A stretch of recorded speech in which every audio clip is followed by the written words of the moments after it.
বিসমিল্লাহির রহমানির রহিম। প্রিয় দর্শক, আসসালামু আলাইকুম ওয়া রাহমাতুল্লাহ।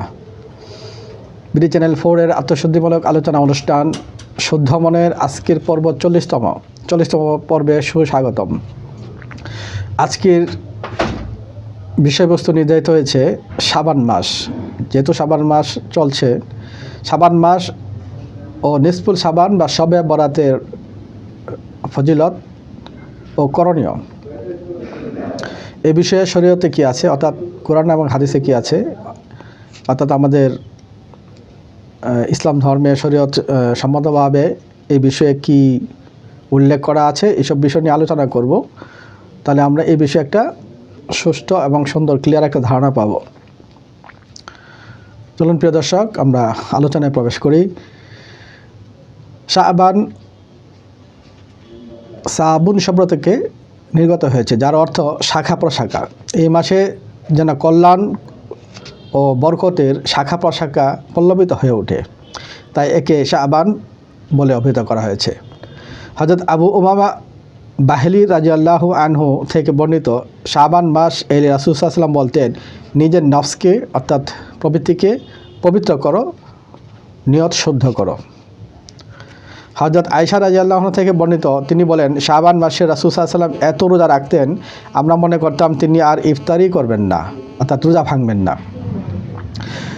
নাসাই শরীফে হযরত উমামা রাদিয়াল্লাহু আনহু সূত্রে বর্ণিত, তিনি বলেন, ইয়া রাসূলুল্লাহ সাল্লাল্লাহু আলাইহি সাল্লাম, আপনি শাবান মাসে যত রোজা রাখেন অন্য কোনো মাসে এত রোজা রাখতে দেখি না। বললেন, শাবান মাস রজব ও রমজান মাসের মধ্যবর্তী অবস্থিত। এই মাসে অধিকাংশ উদাসীন ও অমনোযোগী হয়ে পড়ে। এই মাসে বান্দার আমল আল্লাহর নিকট উঠানো হয়, অর্থাৎ পেশ করা হয়। এই মাসে বান্দার আমল যেহেতু আল্লাহর কাছে পেশ করা হয়, আমি চাই আমার আমল রোজাদার অবস্থায় যেন পেশ করা হয়। সুবহানাল্লাহ।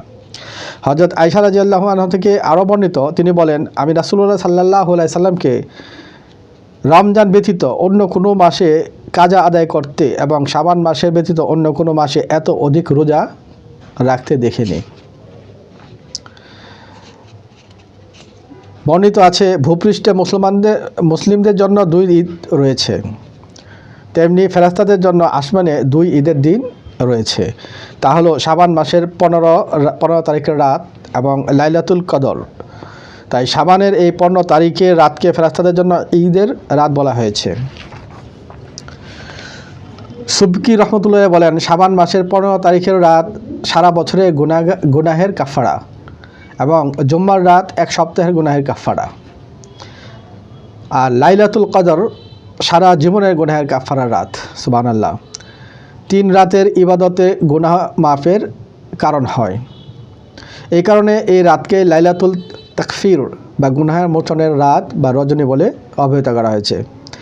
হাফেজ মনজির রহমতুল্লাহ মারফু সূত্রে, অর্থাৎ রাসূল সাল্লাল্লাহু আলাইহি ওয়াসাল্লামের সূত্র রাসূল সাল্লাল্লাহু আলাইহি ওয়াসাল্লামের পর্যন্ত সনদ বর্ণনা পৌঁছেছে, মারফু বলে।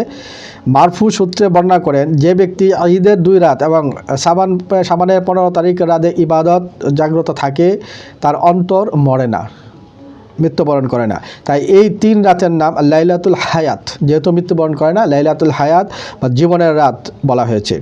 এই রাতকে লাইলাতুল সাফাআ বা সুপারিশের রাতও বলা হয়, কারণ শাবানের 13 তারিখ রাতে রাসূলুল্লাহ সাল্লাল্লাহু আলাইহি সাল্লাম উম্মতের শাফায়াতের জন্য আল্লাহ সুবহানাহু ওয়া তাআলার দরবারে আবেদন করেন এবং 1/3 কবুল হয় বা গৃহীত হয়।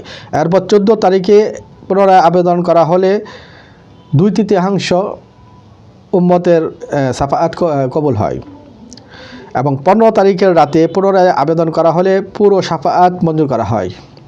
কিন্তু দুষ্ট প্রকৃতির লোকদের জন্য শাফায়াতের প্রার্থনা কবুল হয় না। শাবানের 15 তারিখ রাতকে লাইলাতুল মাগফিরাত বা ক্ষমার রাতও বলা হয়ে থাকে, কারণ রাসূলুল্লাহ সাল্লাল্লাহু আলাইহি ওয়াসাল্লাম ইরশাদ করেন, শাবানের 15 তারিখ রাতে আল্লাহ তাআলা বান্দাদের দিকে তাকান এবং মুনাফিক ও মুশরিক ব্যতীত সবাইকে ক্ষমা করে দেন। সুবহানাল্লাহ। শাবানের 15 তারিখ রাতকে লাইলাতুল ইতক বা মুক্তির রাতও বলা হয়ে থাকে।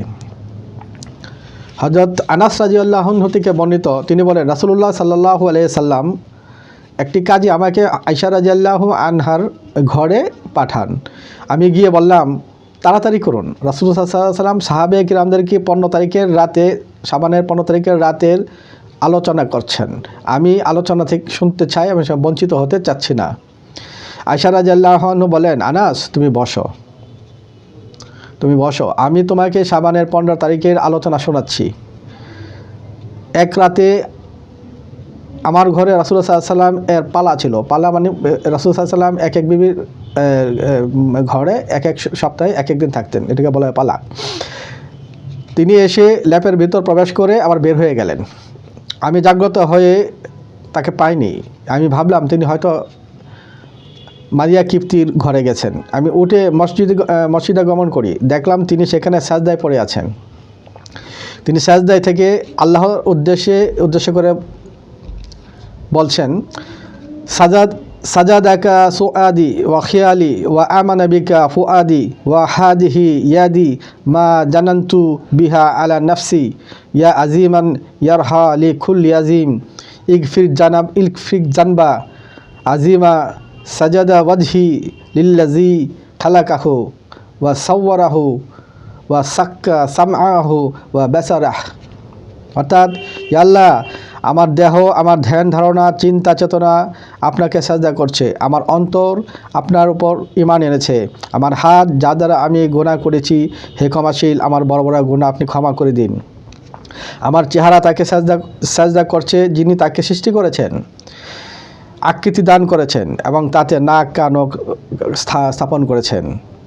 এরপর তিনি সাজদা থেকে উঠেন এবং বললেন, আল্লাহুম্মা রজিকনি কালবান তাকিয়ান নাকিয়ান মিনাশ শিরকি বিরিয়াই ওয়ালা কাফিরা ওয়ালা শাকিয়া।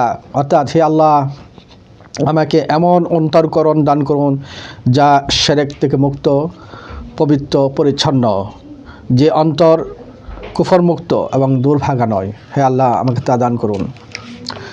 এরপর তিনি আবার সিজদায় যান। আমি শুনছিলাম তিনি বলছেন, আউযু বিকা বিরিদাকা মিন সাখাতিকা বি মুআফাতিকা মিন উকুবাতিকা ওয়া বিকা মিনকা লা উহসি সানাআন আলাইকা আনতা কামা আসনাইতা আলা নাফসিকা আকুলি কামা ক্বালা আখি দাউদ ইগফির ওয়াজহি ফিত তুরাব লি সাইয়্যিদি ওয়া হাক্কা লি ওয়াজহি সাইয়্যিদি আইয়াগফিরা। অর্থাৎ হে আল্লাহ, আমি আপনার ক্রোধ থেকে আপনার সন্তোষের দিকে আশ্রয় প্রার্থনা করছি, আপনার আযাব থেকে আপনার ক্ষমার আঁচলের ধরে আছি, আপনার ক্রোধকে আপনার রহমতের মিনতি করছি। আমি আপনার প্রশংসা স্তুতি করতে সক্ষম নই। আপনি যেমনি প্রশংসা স্তুতি আপনি নিজে করেছেন, নিজের জন্য করেছেন। আমার ভ্রাতা দাউদ আলাইহিস সালাম যেমন বলেছিলেন, আমি তেমনি বলছি, ইয়া আল্লাহ, আপনি আমাকে ক্ষমা করুন। আমার মুখমণ্ডল আমার মনিব ও মালিকের দিকে ভুলণ্ঠিত হয়ে আছে, আর তার জন্য মনিব মালিকের সম্মুখে ভুলণ্ঠিত হওয়া ওয়াজিব বটে। তারপর তিনি সাজদা থেকে মাথা উঠান। তখন বললাম, ইয়া রাসূলুল্লাহ সাল্লাল্লাহু আলাইহি ওয়াসাল্লাম, আমার পিতামাতা আপনার জন্য কুরবান হোক। তিনি বললেন, হুমায়রা। আয়েশা রাদিয়াল্লাহু আনহার আরেক নাম হুমায়রা। হুমায়রা, তুমি কি জানো না আজকে কী রাত? এটি শাবানের 15 তারিখের রাত। এই রাত আল্লাহ কলব গোত্রের বকরির সংখ্যার পরিমাণ জাহান্নামের দিকে মুক্ত করে দেন। কিন্তু 6 ব্যক্তিকে এই রাতে আল্লাহ তাআলা জাহান্নাম থেকে মুক্ত করেন না। তারা হলো সদা মদ্যপানে অভ্যস্ত, 2 মাতা পিতার অবাধ্য, 3 জানাবে বেচারে অভ্যস্ত, 4 অনর্থক ঝগড়া ফাসাদকারী, 5 চিত্রকর, 6 চগলখোর। 15 শাবানের রাতকে লাইলাতুল কিসমত বা তকদির বন্টনের ভাগ্যের রাতও বলা হয়, কেননা এই রাতে মালাকুল মত হযরত আজরাইল আলাইহিস সালামকে লিখিত দপ্তরে হস্তান্তর করা হয়।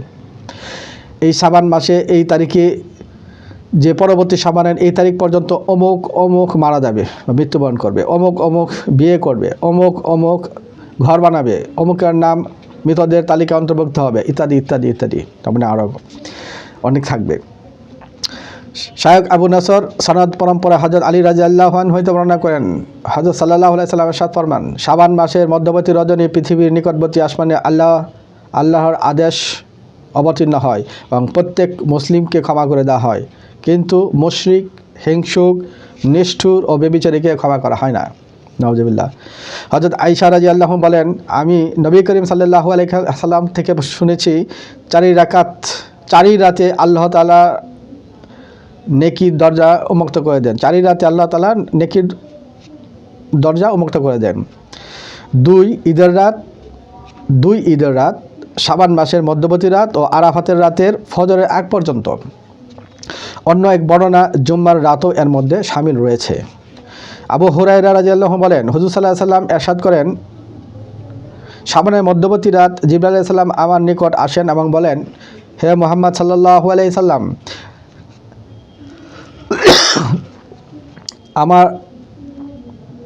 আমার নিকট আসেন এবং বলেন, হে মুহাম্মদ সাল্লাল্লাহু আলাইহি সাল্লাম, আপনার মাথা আকাশের দিকে উত্তোলন করুন, কেননা আজ বরকতময় রাত। রাসূল সাল্লাল্লাহু আলাইহি ওয়াসাল্লাম বললেন, কেমন বরকতময় রাত? তিনি বললেন, এই রাতে আল্লাহর রহমতের 300 দরজা খুলে দেন। মুশরিক, জাদুকর, গণক, সদা সর্বদা মদ্যপানকারী, ব্যভিচারী এবং সুদখোর ব্যতীত সকলকে ক্ষমা করে দেন। ইহারাও তওবা করিলে আল্লাহ ক্ষমা করবেন। চতুর্থ রাতের চতুর্থাংশে অতিবাহিত হওয়ার পর জিবরাইল আলাইহিস সালাম পুনরায় আগমন করিয়া বলেন, হে মুহাম্মদ সাল্লাল্লাহু আলাইহি সাল্লাম, মাথা উত্তোলন করুন। তেমনি আকাশের দিকে মাথা উঠাই আমি দেখিলাম বেহেশতের দরজা খোলা। প্রথম দরজায় একজন ফেরেশতা দাঁড়িয়ে বলছেন, আজ রাতে যে রুকু করিয়াছে তার জন্য সুসংবাদ। দ্বিতীয় দরজায় আরেকজন বলছেন যে আজ রাতে যে সাজদা করিয়াছেন তার জন্য সুসংবাদ। চতুর্থ দরজা একজন বলিতেছেন, আজ রাতে জিকিরকারীদের জন্য সুসংবাদ। পঞ্চম দরজায় একজন বলছেন, আজ রাতে আল্লাহকে ভয়ে ক্রন্দনকারীর জন্য সুসংবাদ। ষষ্ঠ দরজায় একজন বলিতেছেন, আজ রাতে মুসলিমদের জন্য সুসংবাদ। সপ্তম দরজায় একজন বলিতেছেন, আজ রাতে সমস্ত দোয়া কবুল হওয়ার দিন। অষ্টম দরজায় একজন বলিতেছেন, ক্ষমা প্রার্থনা করো, আজ পুনরায় ক্ষমা করা হবে। সুবহানাল্লাহ। এই যে হাদিসগুলার বর্ণনা করা হলো, এই হাদিসগুলার বিভিন্ন সূত্র আমরা বর্ণনা করলাম। আমি এখান থেকে দুটি কিতাব থেকে সংগ্রহ করেছি। একটি কিতাব হচ্ছে ইমাম গাজ্জালী রহমতুল্লাহ আলাইহির মুকাশাফাতুল কুলুব, আর বড় পীর সাহেবের একটি কিতাব গুনিবাতুত তালিবিন। আরও অন্যান্য কিতাব আছে, বড় পীর সাহেবের একটা কিতাব আছে, সেইখান থেকে আমরা আরও অনেক হাদিস এবং রেফারেন্স আছে। তো এখান থেকে আরও অনেক হাদিস বর্ণনা করা যেত, সময়ের সংক্ষেপে আমি অত্যন্ত গুরুত্বপূর্ণ যেগুলো এগুলো আলোচনা করলাম। এতে একটা জিনিস প্রমাণিত হয় যে হাদিসে পাকে নিসফুল সাবান বা শাবান মাসের মধ্যবর্তী রাতের মর্যাদা কী সে বিষয়ে আলোচনা হয়েছে। আর এখানে আমরা কি করব, সেই রজনীতে আমরা কি করব, কি আমল করব, কেন আমল করলে কি হবে, ফজিলত কি, প্রয়োজনটা কি, এটা করা যাবে না করা যাবে না, এই যে বিভিন্ন ধরনের কথা আমাদের মধ্যে প্রচলন আছে, ভুলভ্রান্তি আছে, যারা আমরা গবেষণা করে পড়ি না বা জানি না, বা অনেকে বিভ্রান্তিমূলক কথা বলে, যার ফলে মানুষ এগুলো নিয়ে অনেকটা দ্বিধা বিভক্ত হয়ে গেছে। কিন্তু এই জন্য আমি এটা উল্লেখ করলাম যে এর ফজিলত রয়েছে। এই ফজিলতটা কেন, আর সেখানে আমলগুলো কি পর্যায়ের, ফরজ, ওয়াজিব, সুন্নত, নফল, এই ব্যাপারেও কিন্তু অনেক গুরুত্বপূর্ণ বিষয় আলোচনা আছে। তো ব্যাপারটা হচ্ছে টোটালটা হচ্ছে আপনার নাজাতের জন্য, আপনার মুক্তির জন্য, আল্লাহর কাছ থেকে রহমত বরকত নেওয়ার জন্য, ক্ষমা গ্রহণ করার জন্য, আল্লাহর সাথে ক্ষমা চেয়ে নেওয়ার জন্য। আল্লাহ এখানে উদার হবেন, আল্লাহ দরজা খুলে দেবেন ক্ষমার, মাগফিরাতের। তাহলে আপনার এখানে আল্লাহ তো ফরজ করেন না, কারণ ফরজ করলে আমরা ফরজ এমনি করতে পারি না, এটা নফল রাখা হয়েছে। এখন যে করবে তাকে সেগুলো সুযোগ দেওয়া হবে। আপনি নফল ইবাদত করবেন, জিকির আজকের কথা বলা হয়েছে, রাসূল সাল্লাল্লাহু আলাইহি ওয়াসাল্লাম পড়লাম সাজদা, উনি নিজেও রাসূল সাল্লাল্লাহু আলাইহি ওয়াসাল্লামের নিজেও এই আমলটা করছেন। মা আয়েশা সূত্রে আমরা শুনলাম, হযরত আনাস রাদিয়াল্লাহু আনহুর সূত্রে আমি শুনলাম, কারণ আনাস রাদিয়াল্লাহু আনহু, হযরত আলী রাদিয়াল্লাহু আনহু একজন সাহাবীর কথা বললাম, এগুলো সব সহিহ হাদিস সূত্রে আসে। তো এই হাদিসের সূত্রের মাধ্যমে আমরা এই ফজিলত বর্ণনার হাদিসগুলো পেলাম। এতে প্রমাণিত হয় এটা সম্পূর্ণ একটি সুন্নাহ অনুসারী একটি আমল। এবার এটা মুসলমানদের জন্য একটা বিরাট সুযোগ, বিরাট বোনাস, কারণ এরকম সুযোগ অন্য কোনো আসমানি কিতাবধারীদের কপালে জুটে না। এটা সমস্ত মুসলমানদের জন্য একটা বিশাল সুযোগ, একই সাথে সমস্ত মানব জাতির জন্য সুযোগ। কারণ এই মর্যাদার যারা হতে চান তারা এই রাতে এই রজনী, আরেকটা রজনী আছে মেরাজের রজনী, আরেকটা রজনী সবে কদরের রজনী। এই রজনীগুলো যে ইম্পর্টেন্ট, এই ইম্পর্টেন্ট রজনীতে আমরা আমলের দ্বারা আমরা আমাদের আল্লাহর নৈকট্য পেতে পারি, জান্নাত থেকে মুক্তি সনদ আমরা আদায় করে নিতে পারি আল্লাহর কাছ থেকে, এবং আল্লাহর সন্তুষ্টি অর্জন করতে পারি। এবং অল্প সময়ে শুধু এক রাতে অসংখ্য মানে সারা জীবনের গুনাহ খাতা ক্ষমা করার সুযোগ পাচ্ছেন। হ্যাঁ, আর পুণ্যের দিক থেকে আপনি অসংখ্য মাসের পুণ্যের দিকে ধাবিত হতে পারেন, কারণ আল্লাহ তখন বেহিসাবি পুণ্য দেবেন। যেমন সবে কদর আপনি 1000 মাস, 1000 মাসের মানে 84 বছর কত মাস হয়, আপনি এক রাতে পাচ্ছেন। যদি সবে কদরে যদি আমরা করি, তাহলে সবে বরাতে যদি আমরা করি, এখানে রাসূল সাল্লাল্লাহু আলাইহি ওয়াসাল্লাম আমরা বুঝতে পারছি যে রাসূল সাল্লাল্লাহু আলাইহি ওয়াসাল্লাম খণ্ডন করতে বলছেন, সাজদায় পড়েছিলেন, রুকুতে গিয়ে তারপরে আল্লাহর কাছে দোয়া করছেন, খণ্ডন করছেন, ফেরেশতারা স্বীকৃতি দিচ্ছেন সাজদাকারী, রুকুকারী এবং খণ্ডনকারীদের জন্য আল্লাহ কি পুরস্কার দেবেন, জান্নাত খুলে বসে আছেন। তাহলে আমরা বুঝতে পারছি, তাহলে আমরা এই সুযোগগুলো নেব। এই সুযোগগুলো নেওয়ার জন্য আমাদের কী করতে হবে, ওই রজনীতে আমরা ইবাদতগুলো করব। ইবাদত করতে গেলে আমাদের দেশে একটা প্রচলিত নিয়ম হয়েছে, সুন্দর মসজিদে সবাই একত্রিত হয়ে মসজিদে করে, আবার ঘরে করতে পারেন, মসজিদে করতে পারেন, অন্য সময় করতে পারেন। মোট কথা আল্লাহর ইবাদতটা আপনি করতে হবে, জিকির, রুকু, সাজদা, কোরআন তেলাওয়াত এগুলো আপনি করবেন। এটা একসাথে করতে পারবেন, ব্যক্তিগতভাবে করতে পারেন, কিন্তু করতে হবে। করলে হবে কি, আপনি সেই সুযোগ নিতে পারছেন। মানে এটা একটা বলা হয় যে ট্যাক্স রিবেটের মতো আর কি। আপনাকে ক্ষমা করা হবে, আপনি অনেক পাপ করছেন, আপনাকে ক্ষমা করা হবে। আপনি হয়তো যারা অতীতে অনেক গুনাহ খাতা লিপ্ত আছেন, কিন্তু আপনি তওবা করে ফিরে আসছেন, আবার আল্লাহ আপনাকে আবার সুযোগ দিচ্ছেন। তো এই যে এইগুলো আমরা নিব, কারো কথা, কারো ভুল ব্যাখ্যায় আমরা এই রজনীগুলো থেকে দূরে সরে থাকবো না। কারণ এই ভুল ব্যাখ্যা এবং বিভ্রান্তিকর কথাবার্তার মাধ্যমে আমল থেকে দূরে রাখা, আল্লাহ থেকে দূরে রাখা, নবী থেকে দূরে রাখা, পুণ্য থেকে দূরে রাখা, এগুলো সম্পূর্ণ অনইসলামিক কাজ। কারণ ইসলামের পূর্ণ করা হয়, নামাজ পড়া হয়, জিকির করা হয়, এরকম আমল বা যে আল্লাহর নিকটে নিয়ে যাবে, পরকালে গড়ে উঠবে, ইহকালে আল্লাহর আমল গড়ে উঠবে, এরকম সমস্ত আমলে কিন্তু ইসলামিয়াত এবং ইসলামের অন্তর্ভুক্ত। অর্থাৎ এই সব ক্ষেত্রে দুর্বল হাদিসও গ্রহণযোগ্য। আর এখানে সহিহ হাদিস, অজস্র সহিহ হাদিস পাওয়া যাচ্ছে। এটার বিরুদ্ধে যারা বেদাত বলবে বা এটা থেকে দূরে সরা রাখবে, তারা আর কেউ না, তারা শয়তানের অনুসারী। এরা আল্লাহ এবং আল্লাহ রাসূলের এবং মানুষের মুক্তির পথ থেকে দূরে সরানোর একটা এজেন্ডা নিয়ে কাজ করছে, অথবা গড্ডালিকার প্রবাহে ভেসে মানুষকে বিভ্রান্ত করার জন্য নিজে বিভ্রান্ত হয়ে গেছে। হ্যাঁ, জ্ঞানগত পাপী যাদের অনুসরণ করছে, আর নিজের রাসূলের সুন্নাহ, মারফু সূত্রে হাদিস বললাম, রাসূল সাল্লাল্লাহু আলাইহি ওয়াসাল্লাম হাদিস, মারফু সূত্রে হাদিসকে অস্বীকার করছে, সুন্নাহর বাইরে গিয়ে কাজ করছে, অথচ তারা নিজেদেরকে সুন্নি দাবি করছে। তা হইতে পারে না। সুন্নাহ এবং সুন্নি যদি বলি, তাহলে আমরা রাসূলের সুন্নাহ অনুসরণ করতে হবে। রাসূলের সুন্নাহর মধ্যে ফজিলত বর্ণনা আছে, তাহলে আমরা কেন এটাকে গ্রহণ করবো না? কেন এটা বিরুদ্ধে বলার তো কোনো সুযোগ নাই। আপনি রাসূল সাল্লাল্লাহু আলাইহি ওয়াসাল্লামের যে আমল সাহাবীরা করছেন, তাবেঈরা করছেন, আমাদের বাপদাদারা করছেন, সবাই করে আসেন, এটাকে যত লোকে, যত নবপণ্ডিত, নব গবেষক আসুক, এরা যখন বলবে তখন বুঝবেন যে এখানে শয়তানিয়াত আছে। শয়তানিয়াত অর্থাৎ শয়তানের যে কুমন্ত্রণা, যেটা সূরা ফালাকে আসছে, যে শয়তানের কুমন্ত্র থেকে আপনারা আল্লাহর কাছে আশ্রয় চাইবো, আমরা আশ্রয় চাইবো। কারণ এই সবচেয়ে বড় ফিতনা হচ্ছে যে কুমন্ত্রণা। তো শয়তান নিজেও কুমন্ত্রণা দেয়, মানুষের মাধ্যমে কুমন্ত্রণা দেয়, মানুষের মাধ্যমে আপনাকে ভুল ব্যাখ্যার মাধ্যমে পূর্ণ কাজ থেকে দূরে সরে রাখবে, ভালো কাজ থেকে দূরে সরে রাখবে। তাহলে আমরা যখন দেখব, আমরা যখন নিয়ত সহি, আমরা আমলগুলা দেখছি যে সাহাবীরা তাবেঈনরা করছেন।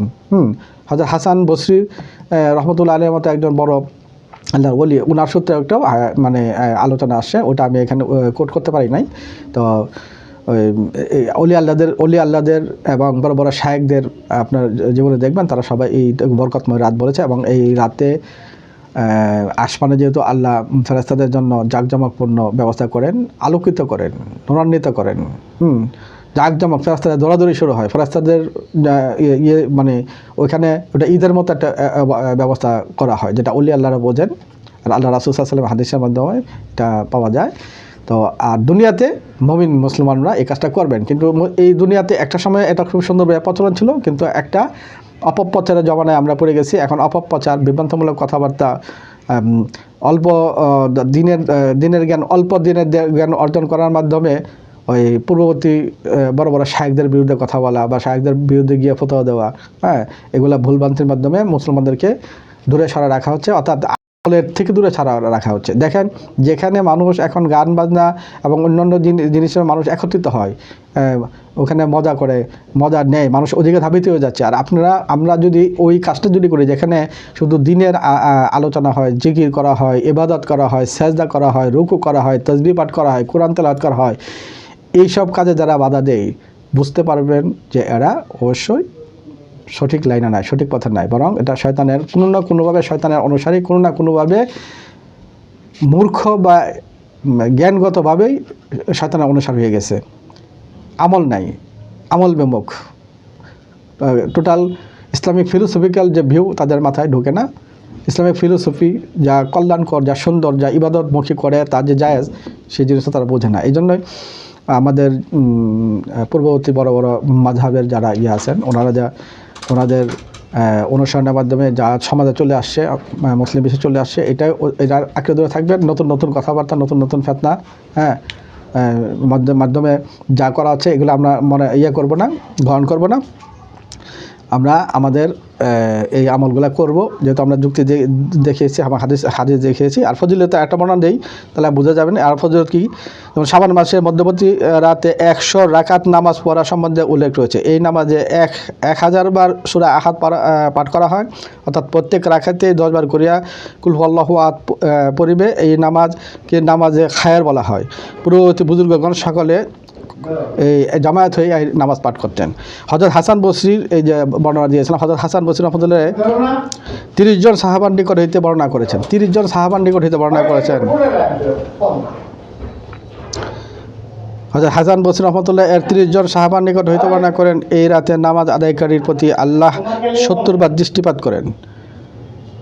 প্রত্যেকবার 70টি মনোবাঞ্ছনা পূর্ণ করা হয়। সবচেয়ে কম হলো আল্লাহর ক্ষমা।